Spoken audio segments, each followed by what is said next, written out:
أعوذ بالله من الشيطان الرجيم بسم الله الرحمن الرحيم الخبيثات للخبيثين والخبيثون للخبيثات والطيبات للطيبين والطيبون للطيبات صدق اللہ العلی العظیم۔ برادران اسلام، سیرت سیدہ عائشہ رضی اللہ تعالیٰ عنہ کے بارے میں نے اپنے دروس میں کچھ عرض کیا تھا کہ یہ سارے انعامات الہی جو ہیں یہ سارے سیدنا عائشہ رضی اللہ تعالیٰ عنہ کو نصیب ہوئے کہ سب سے پہلے جب حضور صلی اللہ علیہ وسلم نے ایلا کے معاملے میں مشورہ کیا تو سب سے پہلے بی بی عائشہ کے گھر میں آئے اور انہوں نے کہا کہ ہم نے اللہ اور اللہ کے رسول کو چن لیا ہے، ہمیں دنیا کی زینت اور دنیا کی عزت اور دنیا کے مال کی پابندی نہیں ہے۔ تو اس مسئلے میں بھی سیدہ عائشہ کو یہ سبقت حاصل رہی۔ اسی طریقے سے پھر سیدہ عائشہ رضی اللہ تعالیٰ کی وجہ سے اللہ نے حضور کی امت پہ تیمم کا حکم دے کے احسان فرما دیا، تو یہ بھی اعزاز جو ہے وہ سیدہ عائشہ صدیقہ کو ملا۔ اب ان کی زندگی کا سب سے اہم واقعہ جو ہے وہ ہے افک عائشہ کہ غزوہ مریسی جو ہے اس کو بنی المستلق بھی کہتے ہیں اور مریسی بھی کہتے ہیں۔ وہاں جب حضور تشریف لے گئے تو منافقین کو بھی پتہ تھا کہ اس میں جنگ نہیں ہوگی بلکہ مسلمانوں کو بغیر لڑائی کے فتح مل جائے گی، تو وہ بھی شامل ہو گئے حضور کے ساتھ، لہذا وہ بھی تشریف سارے جنگ میں شریک ہو گئے۔ لیکن جب بی بی صاحب واپس آ رہے تھے جنگ سے تو ایک مقام پہ جب رات کو پڑاؤ کیا تو قاعدہ یہ ہوتا تھا کہ رات کو پڑاؤ کر کے صبح صادق کے وقت کا پھر قافلے چل پڑتے تھے۔ بی بی صاحبہ قضائے حاجت انسانی کے لیے اس مقام سے بہت دور چلی گئیں، کیونکہ اس وقت پردے کا عالم یہی ہوتا تھا کہ آدمی جو ہے وہ مردوں سے دور ہو جائے۔ اللہ کی شان یہ ہے کہ بی بی صاحبہ کا ہار گم ہو گیا۔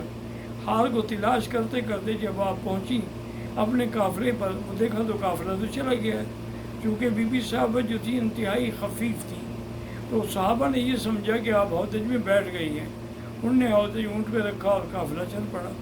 قافلہ جب چلا گیا تو بی بی عائشہ فرماتی ہیں کہ میں نے سوچا کہ اگر میں قافلے کے پیچھے دوڑوں تو میں ان کو نہیں پا سکتی ہوں، کیونکہ اونٹوں کی اپنی ایک رفتار ہے اور میں کتنا دوڑ لوں گی، اور صحرا میں نتیجہ یہ ہوگا کہ میں ہمیشہ کے لیے کھو جاؤں گی۔ اس لیے بہتر یہ ہے کہ میں اسی جگہ پر بیٹھ جاتی ہوں۔ حضور صلی اللہ علیہ وسلم جب منزل پر پہنچ کے نماز کے لیے قافلہ روکیں گے تو لازماً وہ پتہ کریں گے تو میرے لیے کوئی نہ کوئی آدمی بھیجیں گے۔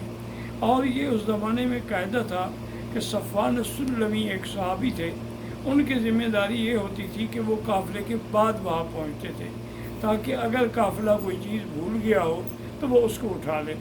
صفوان السلمی فرماتے ہیں کہ میں جب وہاں آیا میں نے دیکھا کہ ایک آدمی کپڑا لے کے سو رہا ہے۔ میں قریب گیا، چونکہ ابھی حجاب کا پردے کا حکم نازل نہیں ہوا تھا تو میں نے بی بی صاحبہ کو دیکھا ہوا تھا۔ جب میں قریب گیا تو میں حیران ہو گیا کہ تو بی بی عائشہ ہیں۔ میرے منہ سے فوراً نکلا انا للہ و انا الیہ راجعون۔ بی بی صاحبہ نے بھی جب ان کا استرجاع سنا تو ان کی بھی آنکھ کھل گئی۔ اس کے بعد بی بی صاحبہ فرماتی ہیں کہ انہوں نے اپنا اونٹ میرے قریب بٹھا دیا اور خود دور چلے گئے تاکہ میں اونٹ پہ سوار ہو جاؤں۔ جب میں اونٹ پہ سوار ہو گئی تو مہار لے کے چل پڑے، اور بی بی فرماتی ہیں واللہ ما کلمنی، اس کے علاوہ اس نے میرے ساتھ بات ہی نہیں کی، صرف وہی کلمہ تھا جو میں نے اس کے منہ سے سنا تھا، انا للہ و انا الیہ راجعون۔ لیکن جب بی بی عائشہ کو صفوان السلمی لے کے قافلے میں پہنچا تو منافقین کو موقع مل گیا، تو عبداللہ ابن ابی نے وہیں پر یہ نعوذ باللہ تہمت لگانی شروع کر دی کہ جی ایک نوجوان عورت ہو اور ایک نوجوان آدمی ہو، سہارا ہو، دیکھنے والا بھی کوئی نہ ہو، وہ کیسے اپنی عزت بچا سکتی ہے۔ اور یہ بات پھیلتے پھیلتے صحابہ پہ بھی نعوذ باللہ پھیل گئی۔ حضور پاک نے قافلے کو واپسی کے چلنے کا حکم دے دیا اور مدینہ شریف پہنچ گئے۔ لیکن ان کے ان بار بار کی باتوں سے چند کھلے اور خالص مسلمان جو تھے جیسے مستہ ہے یا حسان ہے وہ بھی بیچارے اس تہمت میں شریک ہو گئے۔ تو بی بی عائشہ فرماتی ہیں کہ اب میں نے دیکھا کہ حضور پاک کا میری طرف توجہ اور التفات جو ہے وہ نہیں رہا، تو میں نے عرض کیا کہ یا رسول اللہ میں اپنے ماں باپ کے گھر چلی جاؤں جب آپ مجھے دیکھتے ہی نہیں ہیں، اب پھر میں یہاں چلی جاؤں۔ تو میں گھر میں آ گئی، میں نے والدہ سے پوچھا انہوں نے کہا مجھے سارے واقعے کا پتہ ہے، لیکن تم نہ گھبراؤ، اللہ تبارک و تعالیٰ تم اگر پاک ہو اللہ کے ہاں تو اللہ تمہاری برات کا انتظام فرمائیں گے۔ اسی طرح پھر میں نے حضرت ابو بکر صدیق کو رو کے واقعہ سنایا، انہوں نے بھی مجھے یہی کہا۔ اور کچھ راتوں کے بعد میں مصطح کے ساتھ قضائے حاجت کے لیے، رواج یہی تھا اس زمانے میں کوئی حمام وغیرہ بنے ہوئے نہیں تھے، تو عورتیں جو ہیں ایک ایک دو کی ٹولی بنا کے دور چلی جاتی۔ میں جا رہی تھی کہ مصطح کی والدہ کا کپڑا پاؤں میں اٹکا، تو اس نے کہا تائس مصطح، اللہ مصطح کو ہلاک کرے۔ تو بی بی عائشہ فرماتی، میں نے کہا یا مصطح کیا کہہ رہی ہو؟ مصطح صحابی ہے اور پھر وہ بدری ہے، تم اس کو ہلاکت کی دعا کر رہی ہو؟ اس نے کہا عائشہ تمہیں کیا پتہ ہے، تمہارے ساتھ جو تہمت کا قصہ ہے اس میں میرا بیٹا مصطح بھی شریک ہو گیا ہے۔ تو بی بی صاحبہ نے پھر مجھے تفصیل کے ساتھ سارا واقعہ سنایا۔ ہم فوراً واپس گھر آ گئے اور مجھے اتنا شدید بخار چڑھا کہ میری اماں نے جتنے گھر میں کپڑے تھے میرے اوپر ڈال دیے، لیکن میری سردی جو تھی وہ کم نہیں ہو رہی تھی۔ ادھر حضور صلی اللہ علیہ وسلم نے صحابہ سے رائے لینی شروع کی، تو آپ نے حضرت علی کو بلا کے فرمایا کہ علی، اب یہ گھر کا معاملہ ہے، منافقوں نے اس کو اتنا اچھال دیا ہے کہ اب تو مخلص صحابہ کی زبان پر بھی یہ بات آ گئی ہے، تم بتاؤ کہ میں کیا کروں؟ تو حضرت علی نے عرض کیا یا رسول اللہ والنساء کثیر، عورتیں بہت ہیں اور آپ کے لیے کون سا گھر ہے جو انکار کرے گا؟ اگر آپ عائشہ کو نہیں رکھنا چاہتے اس کو طلاق دے کے ایک اور عورت کو لے آئیں، یا پھر یہ ہے کہ اس کی جو باندی ہے بریرہ اگر اسے میرے حوالے کر دیا جائے تو میں اس سے حقیقت اگلوا لوں گا۔ بی بی بریرہ کو بلایا گیا، حضرت علی نے اسے بڑی سختی سے ڈانٹا کہ اگر تم نے سچی بات نہ کی نا، میں تمہارے کپڑے اتار کر بھی تمہیں دلے لگاؤں گا۔ انہوں نے کہا بات کیا ہے، کیوں ڈانٹ رہے ہو؟ انہوں نے کہا عائشہ کے بارے میں کیا جانتے ہو؟ انہوں نے کہا خدا کی قسم ہے عائشہ کھلا سونا ہے، اس میں نے اپنی زندگی میں کبھی کوئی عیب نہیں دیکھا۔ ہاں البتہ چونکہ کم عمر لڑکی ہے اس لیے کبھی آٹا گوندھ کے رکھ کے خود سو جاتی ہے تو بکری آ کے آٹا کھا جاتی، یہ غفلت تو اس میں ہے، اس کے علاوہ اس میں نے کسی گناہ کی بات نہیں دیکھی۔ اب حضرت علی رضی اللہ تعالیٰ عنہ بھی خاموش ہو گئے۔